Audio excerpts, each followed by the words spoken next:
Waalaikumsalam warahmatullahi wabarakatuh, Mbak. Oke, kenalin nama aku Rere dari Ankomisi 21. Aku bakal jelasin tentang duodenum dan intestinum tenue atau kalian ngomongnya orang awam umumnya itu usus halus. Oke. Next. Nah, kita pertama ke namanya duodenum. Duodenum itu apa? Jadi seperti yang kalian tahu, lambung itu kan mencerna makanan tuh. Nah, nanti setelah hasil olahannya jadi, dia bakal disalurin ke usus. Nah, usus yang pertama kali kena hasil makanannya lambung itu adalah usus duodenum.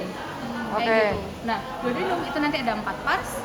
Dia pertama ada pars superior karena dia naik di bagian atas pars superior, terus dia turun. Jadi pars descendens, terus nanti mendatar jadi pars inferior karena dia di bawah, sama nanti naik lagi jadi pars ascendens. Terus juga hafalin skeletopisnya ya.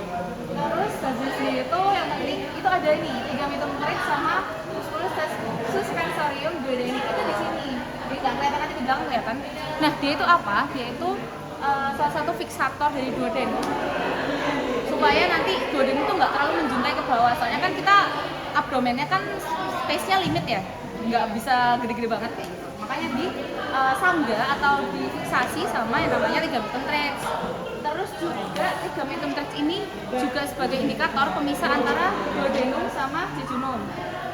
Terus juga dia itu juga sebagai pemisah antara tractus digestivus yang superior sama tractus digestivus yang inferior. Itu fungsinya ligamentum rectus, jangan lupa. Oke, next. Nah, kita ke superior dulu. Di superior ada yang namanya ampulla duodeni yang ini. Jadi, ini kan gaster ya? Ini gaster. Nah, dia tuh setelah mengolah makanan, hasil olahan makanannya itu namanya chyme. CHYME. Itu bahasa Inggrisnya chyme. Ya, atau chyme kalau bahasa Indonesianya. Nah, dia itu sifatnya masih ada banyak asamnya kan, masih bersifat asam tinggi banget kan. Ya. Sehingga nanti kalau kena usus, kalau kena sini ke ampulla duodeninya, dia tuh bakal menyebabkan luka yang namanya ulcus duodenum kayak gitu. Tuh. Makanya ada sphincter pylorus yang bisa mengkontraksi sehingga nanti hasil chyme-nya nggak bakal langsung masuk ke usus duodenum. Atau dia tuh ngeluarin sedikit dulu kalau di tubuh kita. Chyme-nya tuh kalau setelah diolah sama lambung dikeluarin itu sebanyak 3 mili dulu. Jadi dikit dulu, habis gitu itu sebagai kayak alert gitu loh buat duodenumnya buat mengeluarkan ion bikarbonat. Itu HCO3-, tahu kan? Yeah, Nah, dia bersifat basal. Nah, fungsinya apa? Buat menetralkan asam yang ada di chyme-nya itu tadi yang masuk ke usus. Itu juga bisa. Oke. Terus habis gitu. Nah, ini ada ligamentum hepatoduodenale. Dia itu apa? Dia itu yang menghubungkan antara hepar, gaster, sama yang pars superiornya duodenum. Jadi dia itu kayak fiksatornya dan dia itu termasuk dari bagian omentum minus. Jangan lupa yang dinding abdomen ya. Itu fungsinya dari ligamentum hepatoduodenale. Oke, next. Bentar. Oh iya, flexure duodeni superior itu di sini. Dia tuh flexure itu belokan ya. Kalau yang superior berarti dia perbatasan antara superior sama yang descendens. Next. Nah, yang descendens. Part descendens ini ada beberapa itu yang harus kalian pahami. Yaitu pertama ada papilla duodeni mayor sama papilla duodeni minor. Mayor artinya besar, minor artinya kecil. Nah, dia itu apa sama fungsinya apa? Oke, kalau aku belajar dari awalnya itu di situ ada hepar. Kalian lihat? Kalau kalian lihat, bayangin aja. Sorry. Ya, itu ada hepar sebenarnya, ada hepar. Nah, hepar itu salah satu fungsinya itu buat mengolah kolesterol jadi asam pepedu. Asam pepedu nanti fungsinya buat apa? Mengemulsi lemak untuk mengolah lemak gitu kan. Nah, lemaknya ada di mana? Di sini kan, dari makanannya yang masuk kan, di usus. Jadi dia harus nyalurin asam pepedu tadi sampai ke usus gitu. Nah, pakai lewat mana? Lewat kalau yang langsung keluar dari hepar tuh pakai ductus hepatikus communis. Nah, terus habis itu di sini ada vesica velea. Vesica velea itu kan dia tuh sifatnya buat ya fungsinya buat nyimpen doang sama meningkatkan konsentrasi asam pepedunya gitu loh. Jadi airnya dikurangin kayak gitu sampai dia menjadi zat yang bisa mengolah lemak gitu. Oke, terus habis itu kalau udah ready dikeluarin tuh lewat cystikus kalau dari vesica velea. Ingat ya? Gini. Terus nanti cystikus sama yang hepatikus communis itu bakal menyatu membentuknya Ductus coledochus. Nah, ductus coledochus ini bakal membawa ke usus, tapi sebelum masuk dia ketemu lagi ternyata sama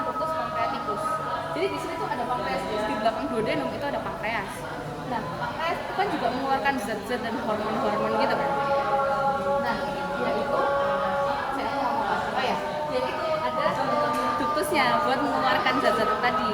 Ada 2 jenis, ada yang mayor, namanya wirsuni, yang minor itu namanya yang aksesorius santorini, gitu ya. Nah, yang polyductus bakal bergabung sama yang wirsuni, yang ductus pancreaticus wirsuni. Terus dia bakal bermuara di ruangannya namanya ampulla vatri. Kalau tonjolan yang di tengah ini namanya papilla duodeni mayor, kayak gitu. Itu bakal bermuara. Nah, terus kalau kalian lihat ini kan lubang ya. Nah, lubang itu nggak mungkin dong setiap saat buka, kayak kalau kita nggak perlu kan juga ngapain dibuka gitu kan. Makanya ada sistem buka tutupnya atau sistem kontraksi sama relaksasinya itu pakai namanya musculus sphincter Oddi kayak gitu.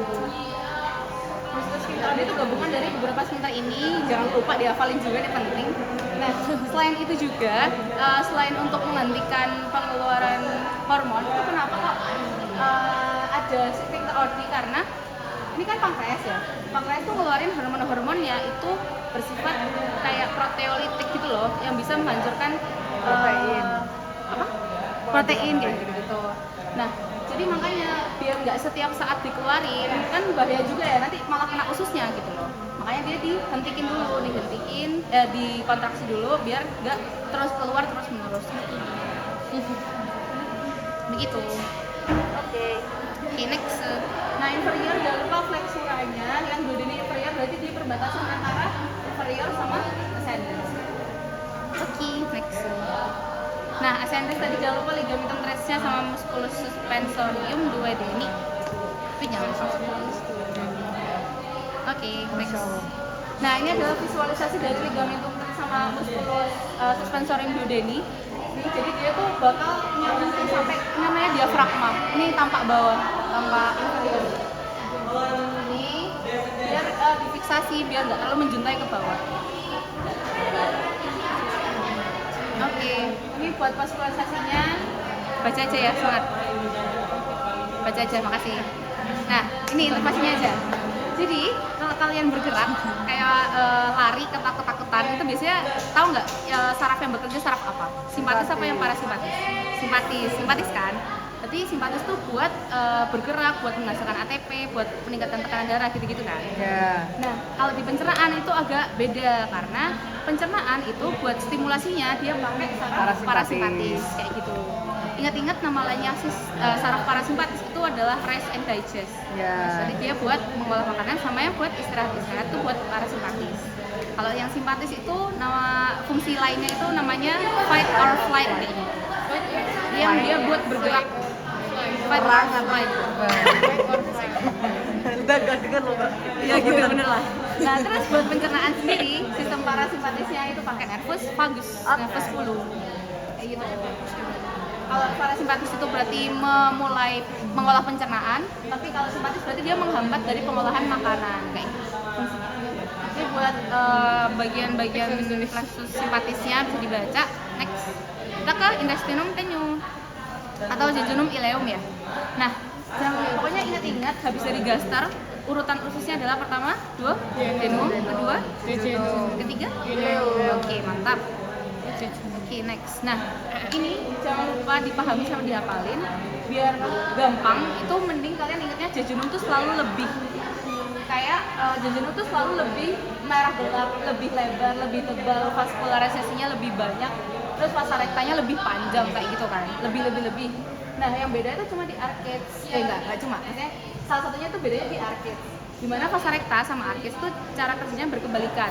Kalau vasa rectanya panjang berarti arcadesnya dikit, tapi kalau vasa rectanya pendek dia arcadesnya banyak. Arcades itu apa, Mbak? Nah, mantap, pertanyaan bagus. Next. Lanjut. Oh. Nah, jadi dijelasin vasa recta itu sebenarnya vasa recta sama arcades ini cuma mereka semua itu pembuluh darah sebenarnya. Cuma dia tuh membentuk suatu kayak struktur gitu loh. Nah, struktur yang panjang-panjang itu namanya vasa recta.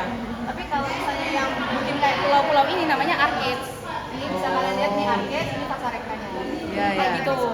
Nah, fungsinya apa? Kalian ingat lihat kan usus tuh fungsinya buat mengabsorpsi Makanan. ya sari-sari makanan kayak gitu-gitu kan. Ya. Nah, dia itu ditangkap sama fili usus, nanti disalurin ke namanya pembuluh darah. Ya. Biar pembuluh darah bisa mengedarin ke seluruh tubuh. Oke. Makanya kenapa di usus tuh banyak banget pembuluh darah kayak gini. Kayak gini, banyak banget kan. Ah. Nah, bedanya adalah yang jejunum bisa kalian lihat di sini. Dia pembuluh darahnya kan kayak panjang-panjang. Vas rectanya kan panjang-panjang. Nah, berarti dia tuh kelihatan kosong. Makanya jejunum tuh namanya adalah usus kosong kayak gitu. Oh. Ingat kan usus kosong? Ya, tahu. Kalau duodenum tadi, kalau dulu itu ngomongnya usus 12 jari.